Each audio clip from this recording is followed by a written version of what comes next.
Welcome back to Raised by Giants, where we talk all things spirituality. I'm Ryder Lee. In this episode, we have special guest, author, writer, and lecturer Chris Aubeck speaking about paranormal phenomenon, UFO abductions. Is it aliens or a creation? Join us now.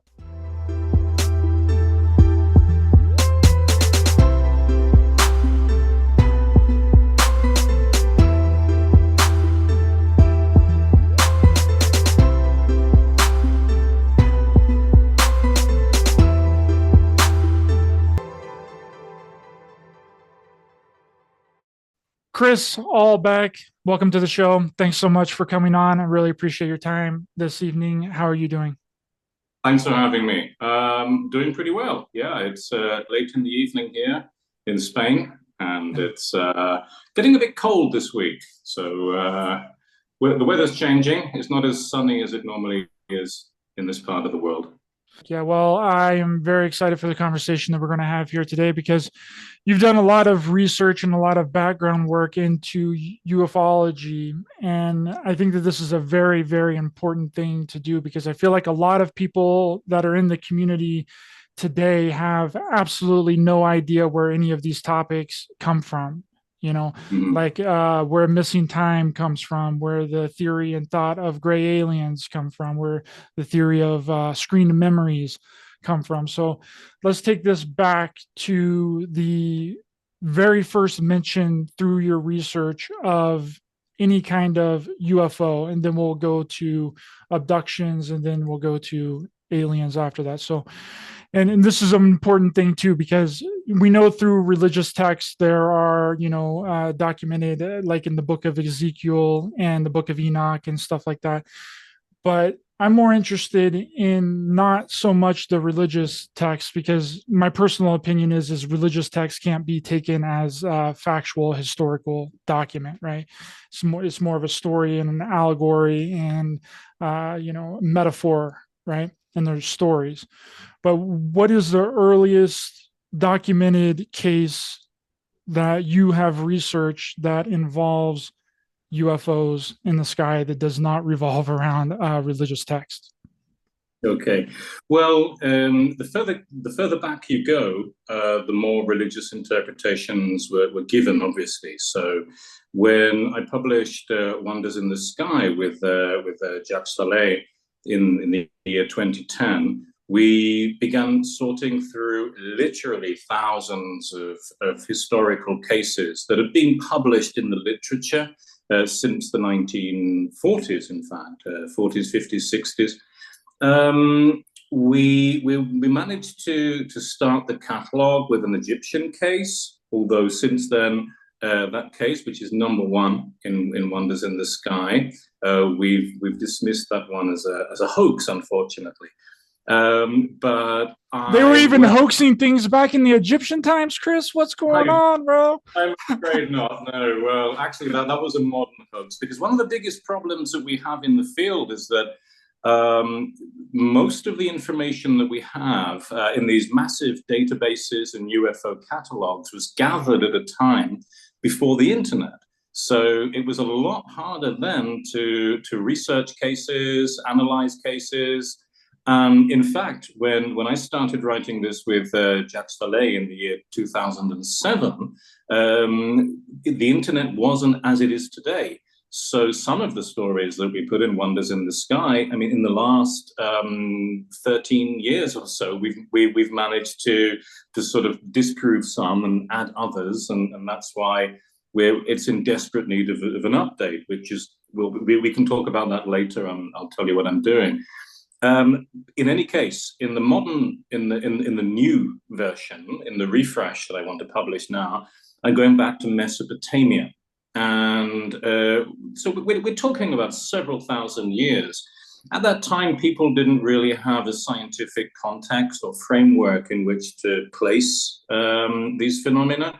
So they were considered omens or signs from God and so on, because they literally had nothing else to do with them. And how can you interpret meteors or UFOs in the sky if you don't have the basics of science, scientific understanding to interpret these things. So there are tablets published, which were made in Mesopotamia, which contain references to strange objects which remain stationary in the sky, or at least they seem to.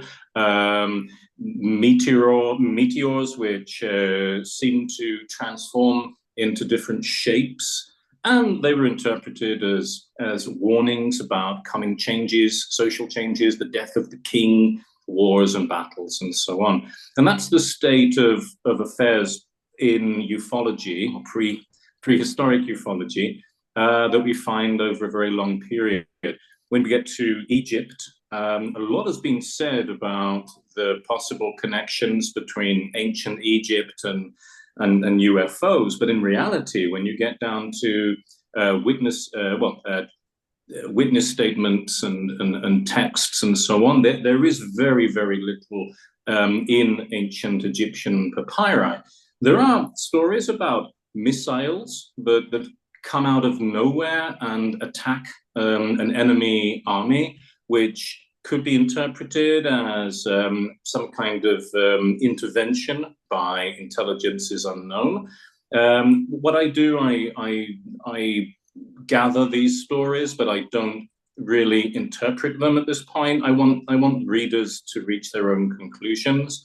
It's very difficult for anybody to give a real solid interpretation of events that occurred literally thousands of years ago. So I'm bringing this together, but you can classify it as a kind of UFO phenomenon when something does come down from the sky, behaves in a strange way, and disappears again.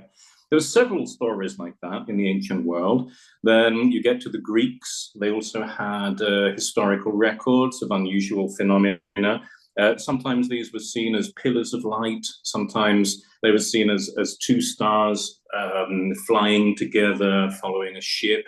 Of course, everything is open to interpretation, but that's as far as we get, as far as the antiquity of ufology is concerned. Then when you get to the Chinese, Japanese, even Korean records, there's a lot of interesting astronomical or not astronomical observations being recorded, unusual objects seen both landed on Earth, flying through the sky in the clouds, interacting with people. All of that really should be classified as of ufological interest.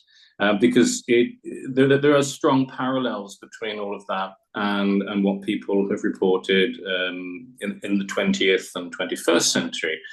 Then in medieval times, there's plenty more of that, with ships in the sky and stories about beings that come from other worlds.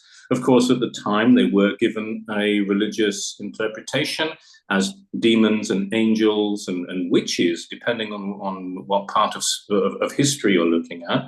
When you get to the period of witch persecutions in Europe, there were tales of abductions and other things, weird things seen in the sky. And then you get into a period of mystics in the 17th century, 18th century. There you start to see stronger parallels between what they recorded and what has been recorded in the modern world.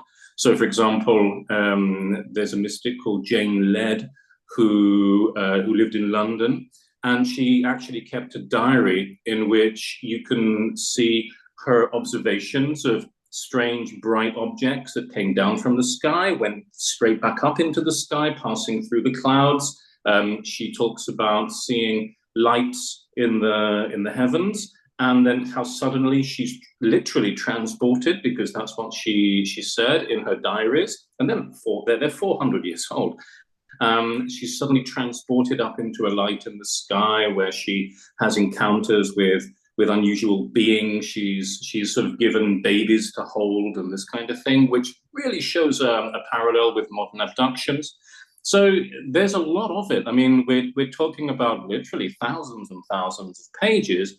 And at the same time, while all of this is going on as sightings and personal experiences and encounters, there was a strong interest in the possibility that the universe was populated by people like ourselves, which was an idea that started in ancient Greece in a philosophical school called atomism, in which they truly believed that the world consisted of atoms, that material objects consisted of atoms that had swirled around and come together to form what we see as people and things and whatever parts of the earth.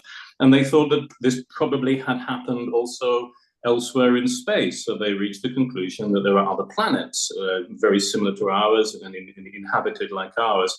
And this is an idea that kept recurring throughout time. In the medieval period, it was debated among theologians who reached the conclusion, or many of them did, that the universe was probably full of extraterrestrial life. This opened up another debate about whether Jesus Christ had reincarnated on every single planet and died an infinite number of times. What I'm saying is that on the one hand, we have the sightings. On the other hand, we have a growing interest in the idea that the universe is teeming with life. But not until the 19th century do we see people starting to talk about maybe the things that they saw in the sky were actually visitors to the planet. And so, interestingly, around the middle of the 19th century, we have the first stories of artificial artifacts and objects that had come down from the sky, maybe sculpted into the form of a human bust or covered in hieroglyphics, very, very Roswellian in their descriptions. So we see the first signs of this around 1850, and that escalated during the rest of the 19th century. When we get to the 1880s, I think people spoke more about artificial objects from other planets landing on Earth than they do today. It's a massive explosion of interest. So I've sort of gone off on a tangent a little bit from your question, I'm afraid, but it's a really complex subject and there's so much to talk about. Absolutely. And how much of this phenomenon do you think we have created with our own mind, right? Because, when you look back at a lot of these topics, like I mentioned earlier with missing time and screen memories, that all came from Bud Hopkins in 1981. And then after his book came out, everyone started having missing time and screen memories. And then with Whitley Strieber and his book Communion, after that book came out, everyone started having gray alien experiences, right? So through your research, how much of this has been a creation of our own perpetual thoughts and ideas behind it, and then how much would you say would be actual real phenomenon? Now, I know that that's an impossible percentage to put on that, but I just wanted to get your thoughts. Well, as far as percentages is concerned, yeah, it's very difficult to put a number on it, but I think that logically we can sort of estimate how much of it, in a sense, is man-made. I mean, if you sort of compare it to something else, like medieval knights and soldiers and people wearing armor on horses and rescuing damsels in distress, we know that practically all of the stories of knights in armor were fake. I mean, fake, they were literature, they were invented at the time to entertain people, but that doesn't mean that knights on horseback never existed. I mean, jousting happened. There definitely were battles between people wearing armor. But what happens is, of course, we have thousands and thousands of pages of fairy stories about that. The same thing can be said about ufology, because there were genuine sightings, reports by astronomers. I think some of the encounter reports, if they don't reflect dreams and hallucinations, they seem to indicate that something happened at some point. People really experienced things. But of course, all of this interest generated a lot of science fiction.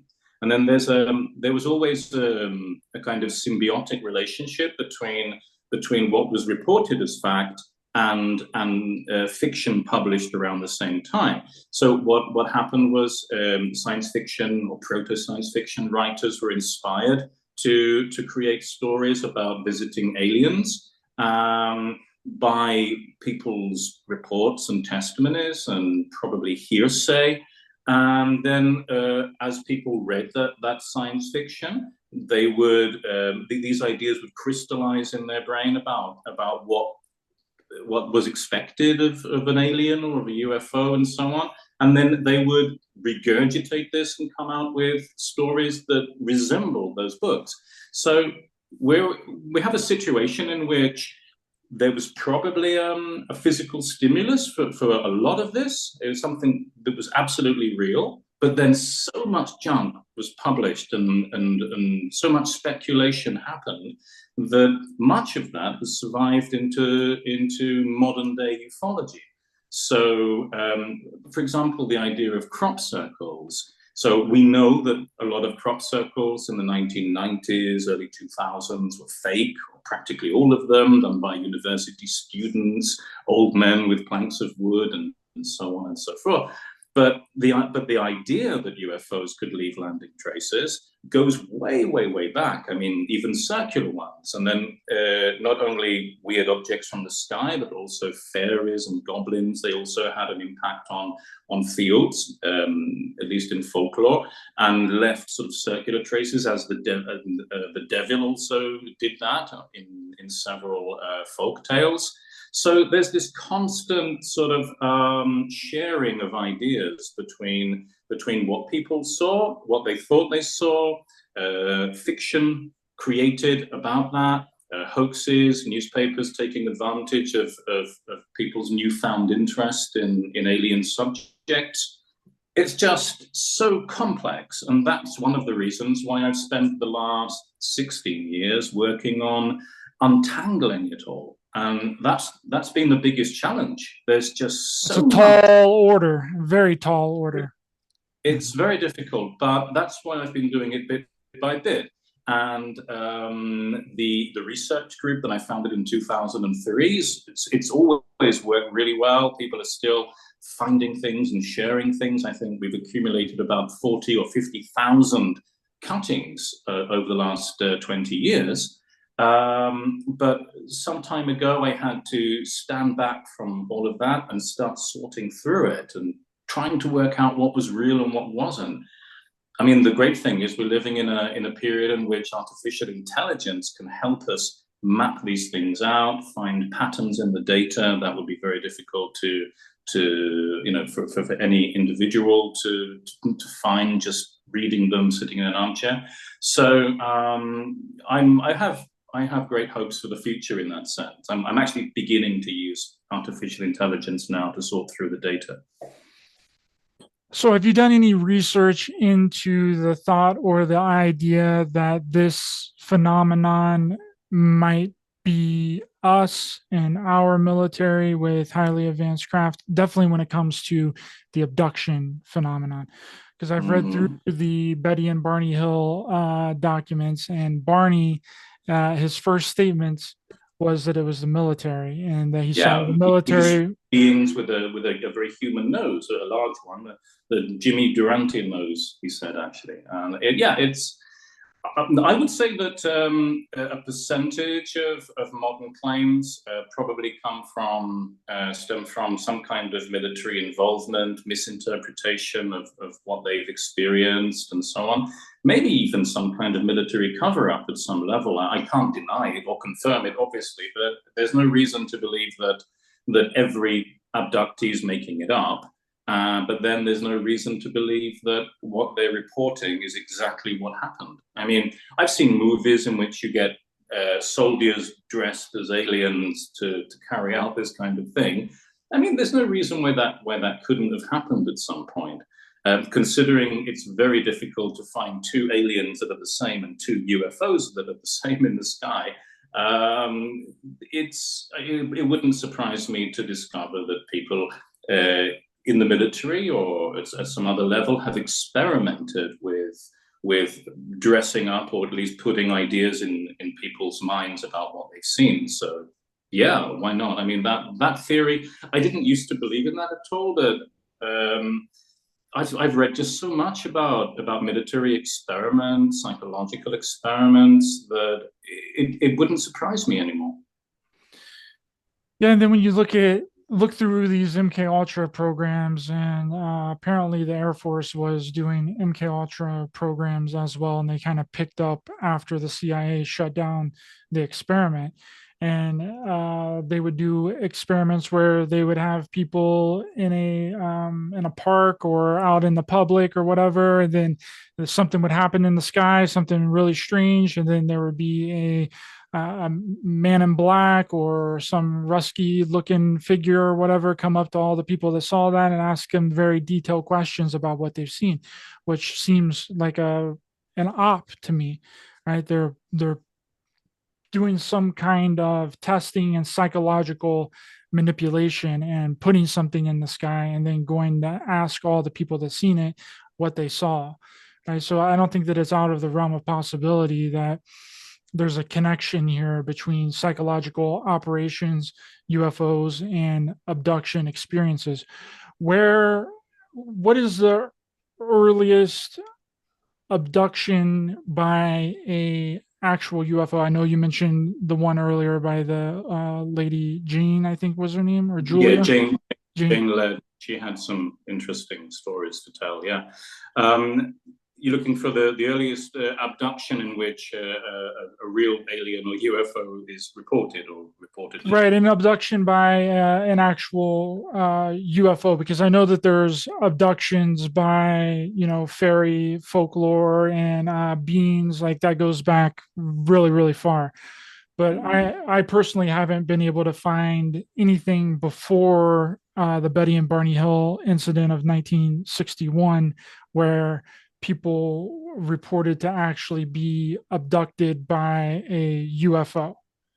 Well, Like, like they were. there are reports from the 1940s which could be interpreted as jokes, or they could be interpreted as something else. If you go back to the 1930s and 20s, there are also stories published in newspapers about people who said that they'd been taken up in the sky by aliens from Mars and this kind of thing. So, I mean, the idea definitely existed before the Hills alleged abduction. I mean, it existed as a concept before that. So, yeah, there are tales of this kind. I've been focusing recently on cases of people who experienced no, who were arrested because they said they'd been taken or persecuted by aliens in the 19th century and at the beginning of the 20th century. So we find cases of people who say that they've been taken up into the sky by people from Saturn or whatever and have been dropped back on Earth. There were stories of people who said that they physically just come from another planet that had been whisked away in an aerial carriage or whatever. And so, I mean, there definitely are stories like that from the beginning of the 20th century and in the 19th century. So, although I can't really put a date on the first case, I can tell you that the idea itself, and not just about fairies and demons, but actual alien beings, that idea is much older. I mean, you go back to the 18th century, and in the 1700s, there were stories about aliens coming to Earth and picking up the world leaders and taking them off to the moon or their home planet and so on. There were lots and lots of tales of that kind. So, as far as I can see, the overlap is complete. I mean, there is no gap in human experience or reports of human experience in which we weren't talking about aliens coming and taking humans and whisking them off into the sky. It was just there's like a continuous evolution of stories going back to the 19th century and going forwards to today, and in the sort of Bud Hopkins, David Jacobs scenario. And the fact that there isn't a gap there does sort of indicate to me that it all forms part of the same continuum. And then, of course, you have different interpretations of that. You could say, well, that's because aliens have been taking us for hundreds of years. It's all part of a big strategy. Or you could say that, no, people's imagination has been more or less the same over the last 300 years, and that explains it. It's all fantasies and hallucinations. Or you could say that it was sort of fantasies and things until the military involvement started exploiting that, because it pre-existed in people's consciousness and in folk tales and stories. I can't reach any conclusion yet. All I can see is just a long continuum of the same kind of ideas. But I mean, just at the beginning of the 20th century, I think it was 1906, 1909, there was a guy called Gus. I don't remember his second name right now, but he was arrested by the police in the United States. They sort of found him standing in a river. He had his mother's shawl, I believe, in his hand, and it was covered in blood. And the police said, "What are you doing? What's going on?" And he said, "I've just killed my mother because the aliens in their spaceships or airships have been floating over the city, and they've been communicating telepathically with me and saying that they're going to come down and pick us up and take us back to that planet. But first, I've got to remove the baby or the fetus from my mother's body." I think his mother was in her 60s, but he actually slashed his mother open with a broken bottle. And all of that was because he believed that the aliens were going to come and pick them up and take them off to another planet. And we're talking about probably 40 odd years before Kenneth Arnold. So the idea of abductions and by extraterrestrials definitely existed, before Benny and Betty Hill. Wait, that woman was pregnant at 60 years old? No, that's it. I mean, she wasn't, but they found her body, and they discovered that her son had cut her open and tried to take out a fetus that obviously didn't exist, just so they could get into the spaceships and be taken to another planet. So I mean, aliens implanted the thought in the idea that her mom had a fetus in her stomach? Exactly, yeah. And so we can see there a connection, an early connection there, if you wish, between abduction, in inverted commas, a fetus, the whole reproduction idea, spaceships, telepathy, the idea that they'd be taken off into the sky to another planet, before the First World War. So this whole idea has always existed. That's really interesting. I hadn't heard that story before. That's a good one. So how do we explain the involving nature of the phenomenon, though? Right? Because it seemed like in the very first sightings of UFOs, they were like tin can craft. They were like physical craft, like moving around in the sky. They were saucers, and they were like physical craft. And now it's not that anymore. Yeah. It's changed. It's turned into something completely different. Now we have bright lights, morphing craft, changing things in the sky, you know what I mean? And even flying humanoids and like all this stuff. So how did it take such a far leap from just 50 to 60 years ago, and now it's something completely different? Well, as a historian of ufology, I've reached conclusions that don't make me very popular, and I'm not going to win many friends from this. No, but shoot it. Tell us exactly how you feel. Okay, so the fact is first that the best evidence that we have today, which, as you say, involves lights and strange things that change shape and whatever, that has very little to do with the typical flying saucer shape that was so popular for decades. But it parallels very strongly. It seriously resembles what we've been seeing for hundreds and hundreds of years, because the whole idea of the sort of tin, the sort of the metal plate shape, the sort of saucer thing, that was only popularized from June 1947 onwards. And Roswell event. Yeah.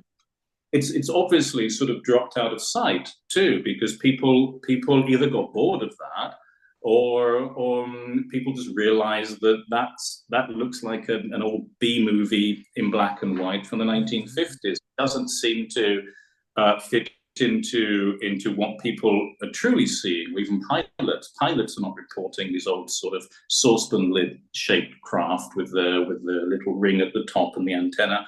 That's all gone as far as I'm concerned. I mean, we just don't find reports like that anymore. But those reports are just like a blip in history, because we're talking about hundreds and hundreds of years of weird lights in the sky, very similar to ones that we see today. Then you get to the 24th of June, 1947, Kenneth Arnold.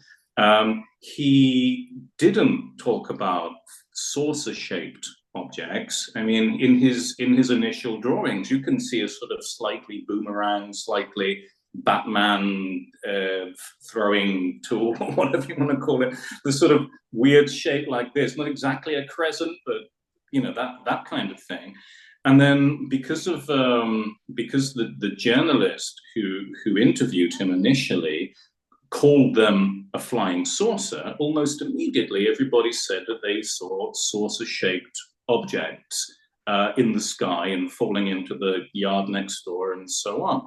What I showed years ago in my research was that the term flying saucer was conceived right at the end of the 19th century, and it was a term that was used in trap shooting. If you look for flying saucer in historical newspapers, and anyone can do it, just get an account at newspaper.com or newspaperarchive.com, put in there flying saucer, set it so it looks for anything before 1947, and you'll find literally, I don't know, 50, 60 references or more to flying saucers in the sport of trap shooting. And you can actually find references to flying saucers even up to just months before Kenneth Arnold's sighting. So what really happened, and it's totally obvious when you look at it in this way, a journalist who heard Kenneth Arnold's story, he compared it to sort of throwing a saucer and skimming a saucer over water. He said, okay, here we have the word then, it's a flying saucer. Flying saucer, he was just using a term that was in popular currency at the time. People were using this term. It was a funny term. Everyone had heard of it, and they'd heard of it over the last 40 or 50 years. It's just a typical thing, like little green man. It's just a very old term. And then this became this construct in ufology, which was everyone looking at the sky and seeing saucer lids flying around. It was just a mistake. It was a bad interpretation of a journalist's joke, in a sense, but it became the standard extraterrestrial spaceship. And if I had said any of this, let's say 20, 30 years ago, I'd have been cancelled or criticized horribly for denying this kind of thing. But these days, everyone knows UFOs just don't look like that. They just don't. They're just lights, and they can have weird shapes, but they don't look like flying saucepan lids anymore. That's just a blip in history in which they resembled them. So do you think that there's a relation to these flying discs that people were seeing in what we know now, or do you think that that is two separate phenomenon? Do you think that something physical in the sky that looks man-made is actually us, but something that's morphing, that is changing shape and very light spectacle, could that be some non-human intelligence? Or where's the connection here? Do you think that they're two separate things, or are they the same? Okay, so I'm very skeptical about any report of a flying saucer-shaped saucer, a flying saucer-shaped UFO. I'm not saying it's not possible, but it definitely can't be the norm, because I know that that was born from a joke and a mistake and so on. I would say that there's a possibility still that a part of what we see in the sky of these cases does come from another place, does come from outside the Earth, simply because we're talking about a huge number of sightings, and many of them do seem to be able to maneuver in very unusual ways. I wouldn't be surprised if we discovered that some of these are actual craft or some kind of intelligently controlled objects from outside our system. On the other hand, I believe that a lot of what people see really are military craft. I think a lot of what people see are experiments. I think that I mean, obviously the American government and probably other governments have been playing around with unusual toys in the sky for decades, and they've been misinterpreted. Well, we know that's the case. I mean, Absolutely. We know that people have seen real, advances in aviation and come to their own conclusions about it. I mean, we know that. Apart from that, I have a whole catalogue of misidentified UFOs, that is to say, things that were totally mundane and people believed that they were something special. Again, going back 200 years, because if you go back to the 19th century and before, people were actually shooting at Venus in the sky, thinking that it was some kind of balloon, or it was later on some kind of aviation technology and so on. And they were shooting at the planets, and they were shooting at Venus.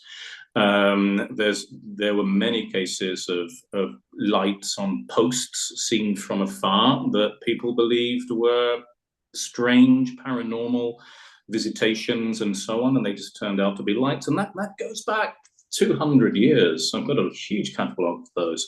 So a lot of these things are probably misidentifications, and we're living in a time of great technological progress. So obviously we are misidentifying things that scientists don't want us to know about necessarily. They can't cover them up entirely because they're in the sky, but they're not going to tell us what they are either, because they probably can't. I mean, how many contracts do they have to sign saying, you can't tell the public what you're doing right now? So they're not going to come out and tell us, if what we've seen is one of their top secret aircraft. So exactly. And then the easiest cover for that is for us to interpret it as something that it's not, and then them not come out and correct us. Right? They wouldn't come out and be like, oh yeah, this is a special access program, we're militarizing space. They'll just let people continue to believe that it's aliens and extraterrestrials. That was my very first question when I started digging deep into this topic. Like, why do we assume that if we see something weird in the sky, why is our first instinct to believe and think that it's extraterrestrial? Why is our first instinct to think that it's something from off the planet? Right? Shouldn't our first instinct be to try and dig deeper and think that it's something that's actually happening here? And I think again that's been our fault and our own interpretation of it, because we think that the government has been covering up the existence of aliens and extraterrestrials when they've been telling us this entire time that it doesn't have anything to do with extraterrestrials or aliens, right? Yeah, I mean, I think it's to keep an open mind. But I remember a couple of years ago, I was giving a conference and someone said to me, well, people keep seeing weird shit in the sky. And I said, yeah, but it's so hard to find two UFOs that are the same anyway. So, I mean, how do you know they're actually connected, one thing to another? And I said, if you look on the ground when you go out of this conference hall, look on the ground and you'll see loads of weird artifacts sort of scattered across the road, but they're not all from the same origin either. I mean, it doesn't matter whether you look up or look down, you're just going to see lots of weird things, in both places. I think that as far as I'm concerned, every time I see a video of something that really looks genuine and does look as if it's of a UFO type object in the sky, I think, well, if it is military, if it is a scientific experiment, the last thing they're going to do is admit it, because they don't want the enemy, other countries, to analyze those videos and see what they're doing anyway. They'd much prefer people to say, no, that's aliens, and then other people to come along and say, no, that's just special effects. I think they're much happier sort of keeping this dense cloud of confusion surrounding these the best photos and the best videos. That's my opinion. I agree, absolutely. And then, when you're looking at this phenomenon too, like, again, why are we suspecting that it's extraterrestrial or it's alien, right? When there's absolutely zero proof that it's extraterrestrial or alien. Now, I do believe that there are things going on in the sky, right? It's unavoidable. There's been too many reports, too many people talking about it for a really long time. Just like you've mentioned, it goes back decades and decades and decades, right? But there is absolutely no proof that it's extraterrestrials or aliens. Mm-hmm. Would you agree with that? Yeah, I agree. It would be a massive coincidence. This is the problem that I have with crash reports, because I have stories about crash reports from the 1770s, which started as science fiction. Then you get to the beginning of the 19th century. Even in 1823, people developed stories about how a planet had exploded and the aliens inhabiting that planet and their technology and other constructs had fallen on the Earth and became our ancestors. And we're talking about, that's the 200th anniversary this year of that theory. And that, in a sense, is a crash report, because we're talking about aliens crash landing on Earth and surviving, and then becoming our teachers or ancestors or whatever. Then you go to 1848, there's a story about an object that just explodes out of the sky, crashes down onto the ground, and people inspect it, and it looks like some kind of technology. Then you get to 1862, very similar idea, this time in Jamaica, allegedly. An object comes down from the sky, it's got hieroglyphics and sort of symbols of planets and so on. Then you get to 1864, another huge object crashes down on the ground. This time in ancient times, they dig it up, and inside they find the mummy of an alien that's been preserved inside this object. And I've got probably about 35 cases like that going throughout the 19th century. Then you get into the 20th century, and you find the same stories again. Right at the beginning of the 20th century, there's one from Sweden, I believe, about a crashed UFO. I mean, we talk about the 1903 or something like that. Then you just carry on through time, 1926. There's a guy it's called Butte County. I'm not sure where Butte County is right now. I don't remember if it's Colorado or wherever. But a farmer tells journalists that he's got the cranium, the skull of an alien, because it's crashed obviously onto the Earth, and now he started looking. He had a search party organized, trying to find the rest of the body and the spaceship of this crashed alien, and that was in the 1920s. And then you go through the 30s and the 40s and the 50s, and then it seems that UFOs are so incredibly fragile. They've been crashing for decades or even hundreds of years. So what an amazing coincidence it would be if right at our end of all of that, suddenly that's exactly what's truly happening. And I just think it would be such a statistical anomaly to think that people now are seeing real crashes. Oh, these are the real ones because they're happening in our time. It doesn't make any logical sense from a historical perspective. So I understand exactly what you mean, because, you just have to look at this historically and see how this has been happening for such a long period. And then each generation that comes along compounds their own thoughts and theories and ideas around it. And then the story gets recycled again and then put out into the zeitgeist. And then it just becomes a whole, it's like not a wolf in sheep's clothing, but just the old thing wearing new clothes, I guess, is the best way that I can explain it. That's coming off the top of my It's head. all recycled. There's a lot of recycled folklore, recycled fantasies, recycled things. Now, at the same time, I do keep an open mind simply because there's no way anybody can know whether one, two, zero, many of these cases might reflect something unusual that has happened in the human past. There is no way of knowing that. And we're talking about a planet with a huge past, and much of it we really don't know what happened. So I need to keep an open mind about what I'm seeing. I'm constantly looking for evidence that part of this is real, something of all of this is real. I'd love to find really good evidence. There are old stories which are extremely detailed, and there were witnesses who we can definitely say experienced something, became ill after whatever they saw. Yeah, I mean, there really are very good cases too in the historical record. Is there evidence that any of that is extraterrestrial? There really isn't. Of course there isn't. And same can be said today. But you know, this is why it's such an interesting field, because there are just so many branches and so many, you know, the sort of lead off from the main trunk of the UFO phenomenon. And it just touches so many, I don't know, there's just so many interpretations, you know, still open on the table.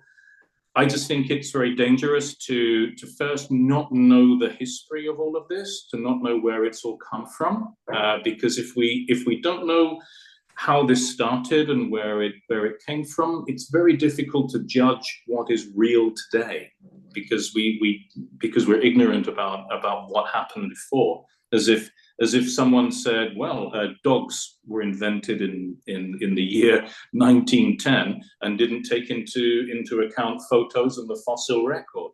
I mean, you need to know the history of these things if you want to reach a logical conclusion about what any of it means. So I just think that's the danger, and we're living in a world in which it's so difficult to determine what is fake news and what is genuine. And at least what I'm studying, which is the dark history of UFOs, I can say that wasn't contaminated by the media circus that the UFO phenomenon became later on. Yes, and it's also really interesting how ufology has shifted and molded too, because it seems like researchers like yourself and others that I've spoken to in the past on my show has taken a back seat to experiencers, right? Talking about fairy tale, nonsensical stories. You know, those are all the people that are really at a lot of these conferences, these UFO conferences and these big meetings and stuff, is chucked full of fantastical claims that has absolutely zero proof and zero evidence. So how have you been treated in this community as a researcher? Because I feel like there's very few of you out there that has an open mind like this and is willing to look at all the different aspects and what everything could possibly be, and not just call it aliens and extraterrestrials. Okay, well, firstly, I think these days it's more fashionable to say it's not aliens. Most of the I don't want to say intellectual, but I think you know what I mean. Researchers, people who actually read books and study and go to the original sources and think deeply about all of this, they all generally consider that extraterrestrials aren't the best explanation. I mean, my co-author and friend Jacques Vallée reached that conclusion a very long time ago. Of course, I mean, he's come up with other ideas since then, which may or may not be equally unlikely, but the idea of extraterrestrials has been rejected by most ufologists these days. I personally have been treated in very different ways by very different people. Most of the time, people have treated me extremely well, because I think that the UFO phenomenon is normally packaged as evidence of that we're living in a kind of Star Wars, Star Trekian universe. When I think people have got very tired of that, of the idea that it's aliens coming to visit us and so on. And I think that these days it's just so incredibly obvious that that if that were true, we'd be visited by hundreds of different kinds of aliens who come here in UFOs that they only ever use once. The ashtrays probably fill up, and they buy a new one because, as I said, we practically never see the same UFO twice, the same alien twice. You know, outside a lot of what is urban legends about greys and so on. There's so many stories. I mean, recently people have said to me, "But have you seen this book which says that 89 races are visiting us currently?" You know, and there was this, I don't know if he was a Canadian politician, he said 112, or I don't know how many races he said were visiting us. I mean, and of course, these are logical conclusions if you take all of this at face value, because some people talk about giants and some people dwarfs and some people talk about creatures with huge eyes and some tiny. Yeah, it just gives that impression if you take it all at face value.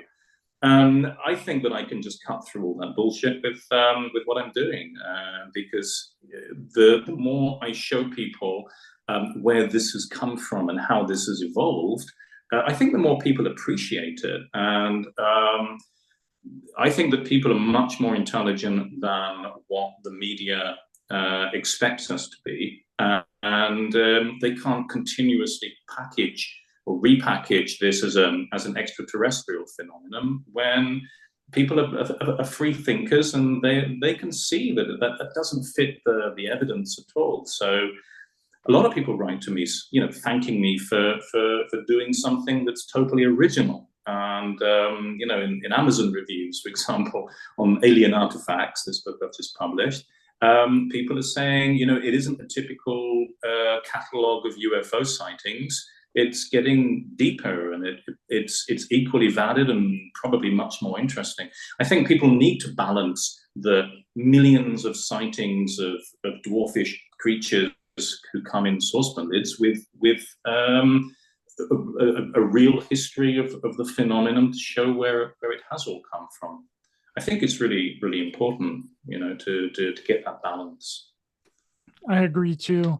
And also, this whole concept of extraterrestrials and aliens has completely developed a whole new branch of people. It's developed, you know, channelers. It's developed secret space program assets and super soldiers and all this nonsensical things that can't possibly be happening in our reality. And but all of that started a very long time ago. In alien artifacts, for example, I mentioned there that in the just a few years after balloons were invented, you know, in France, we're talking about 1786, 1787, there was a report published as if it were a fact in a Virginia newspaper about the British government and their super secret plan to colonize the universe, taking balloons up into the solar system. And there's a whole story about how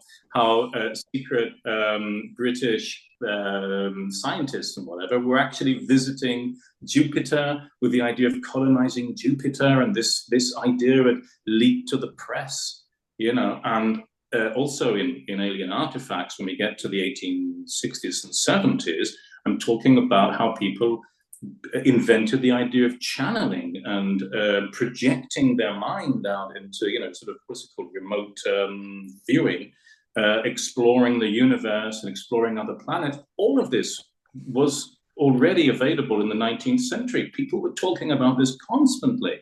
So, you know, the things that you've just listed, you can find that 150 years ago. None of that is new.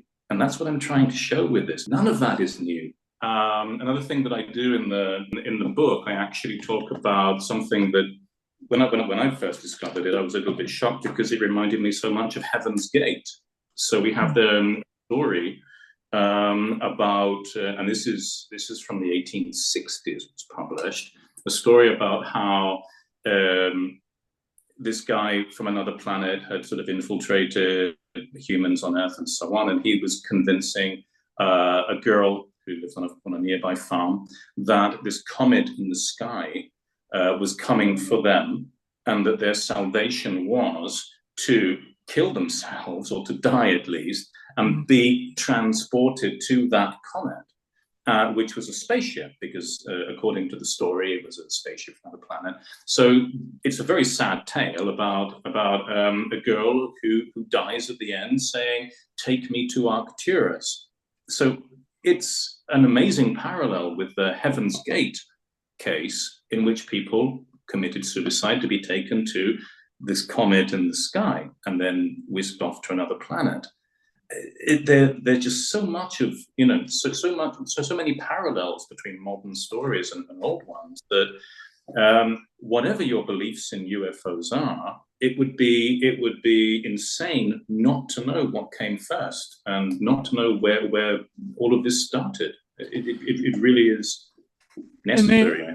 And also there's like so what do you think about the people that have claimed to have had these experiences that, channel the Palladian star system, extraterrestrials from the Palladian star system, and that they're star seeds, and that they're here for a certain mission, that they're an incarnated 12th dimensional being from Arcturus, like all that. What do you think is that I guess the most blunt way to put it, is that like a mental illness? Is that drugs? Is that what is going on with that? Because there's that whether people like it or not, that community is huge.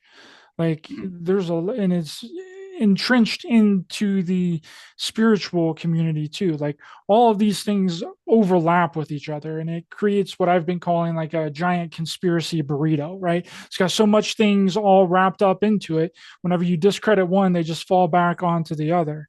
Right. So what do you think's going on with that? Because we didn't really see that until the early 2000s, of like this whole, well, even later than that, the whole idea of a galactic federation, this federation of ships that are coming to save and liberate humanity and all this. And then there's people that are channeling these beings on this ship, and they're telling everyone that everything's okay. Well, firstly, that's extremely old. That's just incredibly old, and that was throughout the 19th century. I mean, you can go back to Swedenborg, for example, the Swedish mystic, and we're talking there about the 18th century, and how and he wrote a book called Earth. He wrote books about multiple Earths and so on, and his spiritual experiences of being transported to these places, or at least in his mind, where he meets lots of aliens on different planets, and the Mercurians, and they sort of provide a really good parallel with modern Greys because of what they do. They sort of telepathically absorb the information that you have in your head and explore your memories, and they wear clothes that are very similar to modern UFO clothes, which are one-piece suits, seamless, and so on and so on. Then throughout the 19th century, because of the spiritualist movement from the 1840s onwards, it became very popular to communicate with alien spirits on other planets using table turning and seances and so on. There was a whole mythology, huge, massive, talking about millions of people were believed very, very strongly that they could communicate with people on other planets who are either very interested in helping us technologically, to give us ideas and guidance and this, that, and the other, and they could come to Earth. There was all of this going on. Then in the 1850s, that's when you have the first time that someone published a book. It was called the Magic Monitor. The author was allegedly a man called Henry Monette. And he was actually a fake doctor who was arrested in the end. But and then he escaped in the end with a huge amount of money, because I think he literally made millions. I calculated what it was in dollars. He got away with literally millions. He went to England, I think, because in Covent Garden in London, you can actually find glassware from one of his pharmacies with his name on it. I believe he has escaped to London. But in any case, at that time, you have lots of things about the Galactic Federation and how they're coming here in missions and probably want to establish commerce with us and exchange ideas with us and help us and whatever. And that's from that's from like 1857.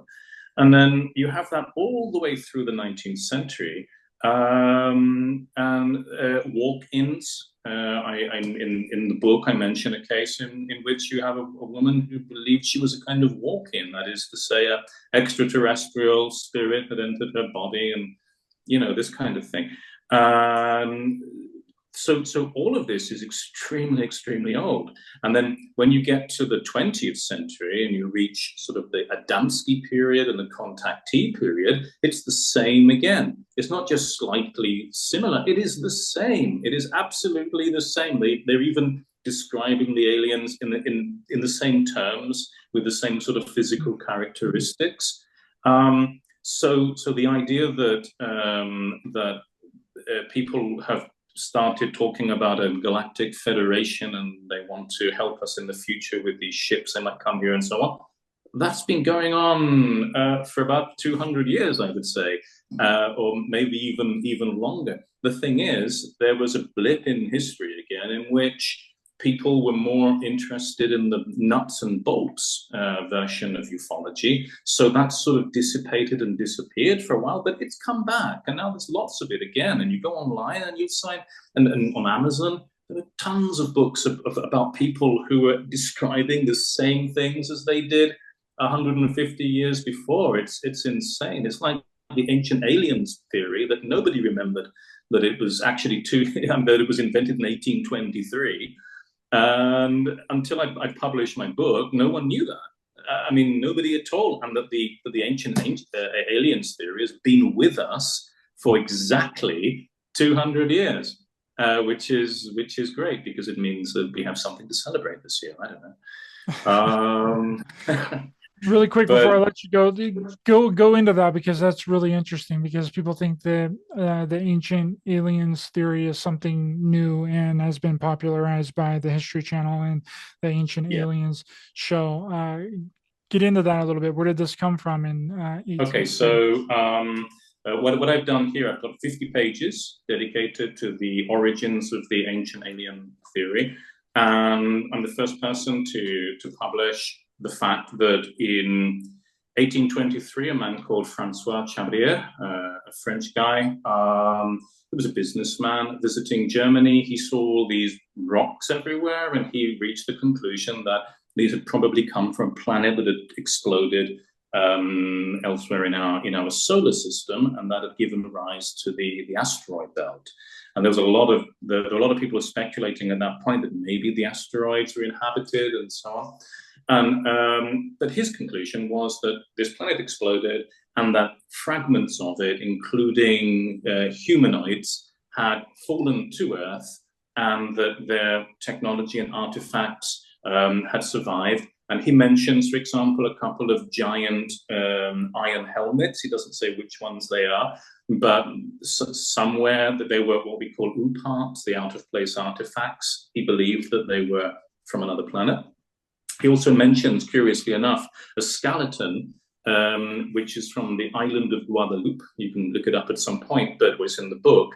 But I find this interesting. He believed that this sort of rather large skeleton was one of those aliens, one of our alien ancestors, actually.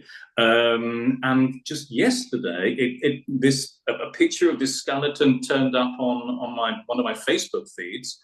And they were saying it was an alien from another planet. And I thought, oh my God, 200 years later, they're still dredging up this old skeleton.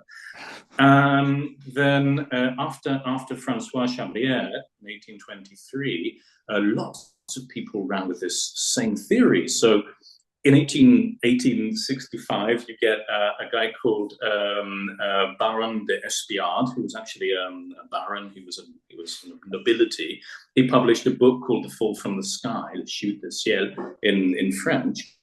And he said that the fossilized remains of giant creatures were actually from another planet, that planet exploded and scattered the remains all over the Earth. And that's why we find giant skeletons of creatures that no one's ever seen alive, because they're not from this planet. And then he had the idea that also our ancestors had come down too, and they'd actually survived somehow, and that they turned into either our ancestors or teachers of our ancestors. And he started talking about pyramids and the Easter Island statues. So the whole idea of Egyptian pyramids and Easter Island statues being an extraterrestrial artifact started in the 19th century, when this guy, D'Espiard, speculated that these were evidence of aliens from space. Then when you get to 1870, and we're talking about like 50 years after all of this started, and a lot was published during that time about Adam and Eve came from other planets and so much stuff. In 1870, a guy called Dufresne, who was a French geographer, presented something before the Society of Geographers in Paris, and it was the theory that Australia, the whole continent of Australia, had fallen from the sky as an asteroid and landed in the Pacific Ocean, and that would explain why all the flora and fauna was so strange there, because it had come from outer space. But he actually went a little bit further. He said that the Aboriginal inhabitants of Australia were obviously extraterrestrials. They weren't human. You just had to look at them. They were so dirty and strange and primitive and whatever. And he reached the conclusion that if Australia has fallen onto our planet from space, it's a little bit like a tennis ball falling into your garden. You don't have to give it back. It's yours. Unless they knock on the door, it's yours. So because no one had come to claim Australia, no aliens had come to claim Australia, it meant that it belonged to us now. And so we could do whatever we wished as white Europeans. We could take their continent from the Aborigines, exploit it, get rid of them, turn them into slaves, whatever we wanted, because all of that belonged to us. And they weren't human anyway. So we have all of this idea sort of stemming from this 1823 theory, and it just evolved and evolved and evolved throughout the 19th century. And we find it right at the beginning of the 20th century too. And then it just carried on. I've got a clipping from 1947, just after Kenneth Arnold's first sighting. A guy walked into a newspaper office in the States. Sort of, he had these amazing theories about how aliens had arrived on Earth thousands of years ago and colonized us. He goes into details. I believe he mentions Babylon and whatever, and it just sounds as if Zecharia Sitchin was walking around New York at that point. And there's more and more and more of this. There's a huge amount of racism too, because, I mean, one of the major themes in the book is actually how a lot of the ancient alien theory, and also just encounters with aliens, not just ancient aliens, sort of stemmed from a lot of anthropological, very racist anthropological ideas developed at the beginning of the 19th century and a little bit before, because they thought that superior beings, or white-skinned, blue-eyed, blonde-haired, they looked like Thor, they looked like Scandinavians, and that was the stereotypical alien throughout the 19th century. They were Nordics. And then they were literally Nordics, because anthropologists developed the word Nordic to describe that sort of stereotypical being.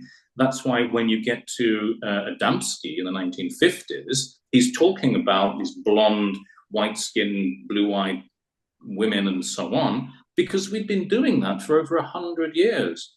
In the book, I actually have like a cutting from a theatre production in the 19th century, talking about blonde-haired Venusian women on Earth, and then I compare that to what Adamski said. It's just one long continuum, you know. That's incredible. And I think that it's safe to say that there's nothing new under the sun, right? Yeah. Nothing new under the sun. That's incredible. Thanks so much, Chris. I appreciate your time here this evening. Let people know where they can find you online or if they would like to purchase your book. Yeah, sure. So people can find me on Twitter these days, Facebook. I have like over 4,000, almost 5,000 friends on Facebook. I don't know who most of these people are, but if anyone tries to talk to me on Facebook, it's rather difficult because I have so many people to add. I've just given up. It's a lot easier to find me on Twitter. Send me an email. My email's at the back of this book, or just look for it online. I'm sure they'll find it. Instagram if they feel like it. Yeah, I'm all over the place. And this year I think I'm going to start publishing a lot. I've got about 6 or 7 books I want to publish on this subject. This is only volume 1 of 3. Here I reach 1880. It's got really, I mean, I don't want to blow my own trumpet, but a lot of people are saying, wow, this is a breath of fresh air. Finally, someone's pieced the history of ufology together. And then at the year 1880, I stop with an interesting crash story published in Spanish, very similar to Roswell, but published as a novel. And then I'll bring out the next volume and the one after that. And meanwhile, I'm working on a refresh of the Wonders in the Sky catalog. I've spoken to Jacques Vallée about doing the next period too. I don't know when that's going to happen, but it's in the pipeline, and so on and so forth. I mean, there's a lot of this to share, and that's what I want to do. And as far as Ancient Aliens are concerned, I want to bring out a book just to explain how all of that started. There have been attempts in the past. A guy called Jason Colavito published a book. It's actually this one here, in which he sort of gets into theosophy and ancient astronauts. He believed at the time of writing this, at least, that theosophy and Blavatsky, Madame Blavatsky, probably basically invented this in the 19th century. This book is now sort of invalidated by the research I have published here. And this guy also says that H.P. Lovecraft might have started it all. That's not true. So I want to get all of this out this year. So yeah, thanks. Can they get the books on Amazon or off of a website? On Amazon, yeah. I'm going to publish on Amazon. I think these days Amazon is the best publisher for this kind of material. Plus the fact that if you make a mistake, if there's a typo, if someone points out a typo, Amazon's very happy if you just go into the manuscript, correct it, and upload it again. So it makes sense for me to do that, because this is a dynamic and constantly evolving field of research. So when I find something that I don't agree with anymore, I can make a note of the fact that I've changed it in a book. I mean, that's my plan anyway for the future. Awesome. Thanks so much. The links to all of Chris's information will be in the description of this video. I'd love to bring you back on sometime to have another conversation, because this was really enlightening. I hope you enjoyed it. I hope everyone else enjoyed it as well. For everyone else, thanks for watching, listening. Much love to everyone in the chat. Please be sure to hit the thumbs up button to help the channel in the algorithm. Share, subscribe, hit the bell icon as well for notifications. All the links to my information is also in the description. Please follow the show on all podcast platforms, Rokfin, Odysee, and Rumble. All of those links are in the description. And remember, we're not only in a spiritual war, but a war on humanity. Stay aware, stay alert, keep love in your heart for everyone, stay safe out there. And if you can see through the illusion, you are the solution. See you guys next time.